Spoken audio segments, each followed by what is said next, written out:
अस्सलाम वालेकुम friends and welcome to everyday physics. उम्मीद करती हूँ आप सब खैर खैरियत से होंगे। तो आज हमने एक बहुत ही इंपॉर्टेंट कॉन्सेप्ट के बारे में पढ़ना है, इलास्टिक और इन इलास्टिक कोलिजन। और इसमें हर वक्त कन्फ्यूजन रहती है, हर वक्त लोग लड़ रहे होते हैं एक दूसरे से कि इलास्टिक में ये होता है, इन इलास्टिक में ये होता है। तो आज हम बहुत ही क्लियर सा डिफरेंस देंगे इसके बारे में। तो अब देखें, कोलिजन्स हैं, कोलिजन्स है ना। कोलिजन्स किस किस्म की कोलिजन होती है? एक कोलिजन ये होती है कि आपने किसी चीज़ को मारा, ठीक है, आपने बॉल को दीवार पे मारा और वो बाउंस बैक कर जाए, ठीक है, ऐसे ही होता है।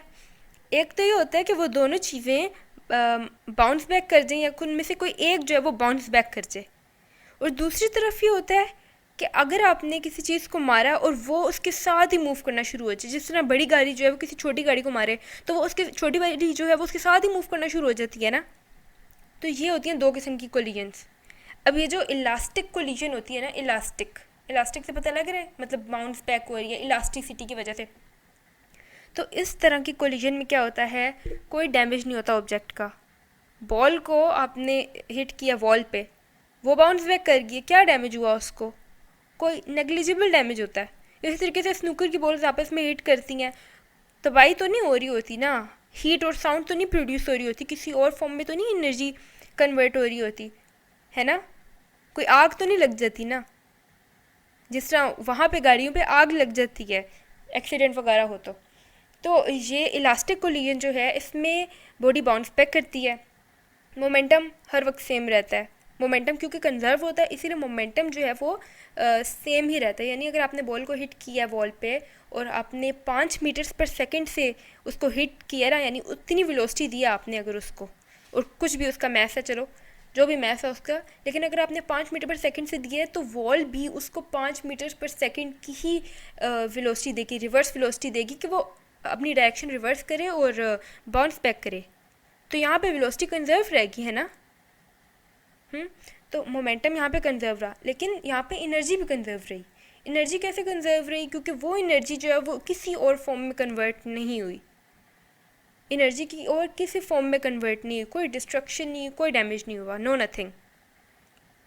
जबकि दूसरी तरफ हमारे पास क्या होता है, इन इलास्टिक कोलिजन में एक ट्रक है, उसने छोटी वाली गाड़ी जो होती है उसको हिट किया है, ठीक है, तो क्या होगा, अब उसने उसको हिट किया तो ट्रक भी थोड़ा सा आगे की तरफ मूव करेगा और गाड़ी भी आगे की तरफ मूव करेगी। अब यहाँ क्या हुआ है, मोमेंटम यहाँ भी कंजर्व रहेगा लेकिन एनर्जी यहाँ कंजर्व नहीं रहेगी।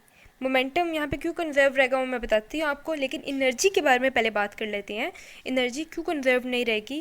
क्योंकि देखो उसने उसकी काइनेटिक एनर्जी जो है वो चेंज हुई है, उसकी हीट एनर्जी में थोड़ी सी हीट प्रोड्यूस होगी, थोड़ी सी साउंड प्रोड्यूस होगी यहाँ पे, ठीक है, हमें लगेगा ना कि हाँ यार कुछ हुआ है यहाँ पे, और साउंड एनर्जी में प्रोड्यूस हुई है, ठीक है, और थोड़ा सा डैमेज भी होगा, गाड़ी का डैमेज भी होगा, तो वो भी एनर्जी जो है वो यानी चेंज हो गई other forms of the energy में।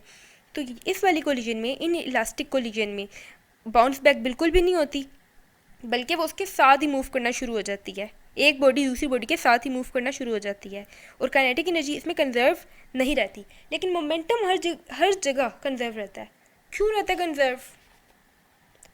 वो इस तरीके से कंजर्व रहता है कि अगर एक ट्रक ने 10 मीटर्स पर सेकेंड के साथ एक बॉडी को हिट किए जो कि रेस्ट पे है, ठीक है, अब गाड़ी आराम से पड़ी हुई है, ट्रक जो है वो आके 10 मीटर पर सेकेंड की वेलोसिटी के साथ आके उसको हिट कर रहा है, और फर्स्ट करें कि मैसेज इनकी इक्वल ही है, तो हम सिर्फ वेलोसिटी के साथ डील करेंगे। होगा क्या, जब ये कोलाइड करेगा ना आपस में तो बाउंस बैक तो करने नहीं लगे, ठीक है, बाउंस बैक क्यों करेंगे? जो ए बॉडी है उसके साथ ही बी बॉडी भी मूव करना शुरू हो जाएगी। अब देखिए इसके मूवमेंट से हमें क्या पता लगा, जो ट्रक है ना उसकी वेलोसिटी भी आपको कम फील होगी कि इसकी वेलोसिटी थोड़ी कम हो गई है, और वो ट्रांसफ़र होगी उसकी वेलोसिटी बी बॉडी में। तो अब की बार हम समझेंगे कि इसकी वेलोसिटी ए वाले की 5 मीटर्स पर सेकेंड है और बी वाले की भी 5 मीटर्स पर सेकेंड है। तो अगर हम बिफोर एंड आफ्टर कोलिजन का मोमेंटम निकालें ना, तो देखिए यहाँ पर 10+0 था और यहाँ पे 5+5 है। 10+0 भी 10 के इक्वल होता है, 5+5 भी 10 के इक्वल होता है। यहाँ से हमें पता लगा कि मोमेंटम कंजर्व रहेगा। तो मोमेंटम दोनों जगह कंजर्व रहता है लेकिन एनर्जी कंजर्व नहीं होती। ये रियल लाइफ एग्जांपल से आपको मैंने बताया कि एक जगह आपने बॉल को वॉल पे हिट किया तो वो बाउंस बैक कर गई, कोई एनर्जी का लॉस, नो नथिंग। जबकि दूसरी तरफ जब कोई एक्सीडेंट होता है तो किस तरीके से एनर्जी जो है वो कंजर्व नहीं रहती। तो एक में एनर्जी कंजर्व रहती है, इलास्टिक में कंजर्व रहती है, इन इलास्टिक में कंजर्व नहीं रहती, और दोनों जगह मोमेंटम सेम ही होता है। मोमेंटम क्योंकि कंजर्व रहता है, law of conservation of momentum हमने पहले पढ़ा हुआ है। और इसके बारे में एक इम्पॉर्टेंट पॉइंट ये है कि कोई कोलिजन जो है ना वो परफेक्टली इलास्टिक नहीं हो सकती। यानी जो परफेक्ट और आइडियल किस्म की कंडीशन हम चाह रहे होते हैं ना, ठीक है, कि जहाँ पे वैल्यूज़ बिल्कुल इक्वल आएँ, वो वाली कंडीशन बहुत मुश्किल होता है अचीव करना। क्योंकि देखिए, हम परफेक्टली इलास्टिक कोलिजन के लिए ना हमें ऐसा करना होता है कि एक्सटर्नल फोर्सेस को बिल्कुल ज़ीरो कर दें, कि कोई एक्सटर्नल फोर्स नहीं लग रही। एक ऐसा सिस्टम बनाएं कि जहाँ ना ग्रेविटी लगे, ना उस वहाँ पे एयर रेजिस्टेंस हो, ना ही रोड की फ्रिक्शन हो, कुछ भी ना हो, ठीक है। लेकिन जो पूल टेबल्स होते हैं, जो स्नूकर के लिए टेबल्स होती हैं, उनको इस तरीके से बनाया जाता है कि वहाँ पे एयर रेजिस्टेंस का इफेक्ट भी बहुत कम हो और जो फ्रिक्शन है वो भी बहुत कम हो। बॉल्स के बीच में और जो टेबल है उसके बीच में फ्रिक्शन बहुत कम हो। तो जो पूल वाली एग्जांपल है ना, स्नूकर वाली जो एग्जांपल है, इसमें ये बेस्ट एग्जांपल है कोलिजन्स को समझने के लिए। दोस्तों, ये था इसके बीच का डिफरेंस। उम्मीद करती हूँ कि ये डिफरेंस आपको पूरी ज़िंदगी नहीं भूलेगा, और अगर आपको टीचर इलास्टिक इन इलास्टिक का डिफरेंस पूछ लें तो आप कंफ्यूज नहीं होगे एटलीस्ट कि इसका डिफरेंस था क्या। ठीक है, तो दैट्स इट फॉर टुडे। अपना बहुत ज़्यादा ख्याल रखिएगा और दुआओं में याद रखिएगा। अल्लाह हाफिज़।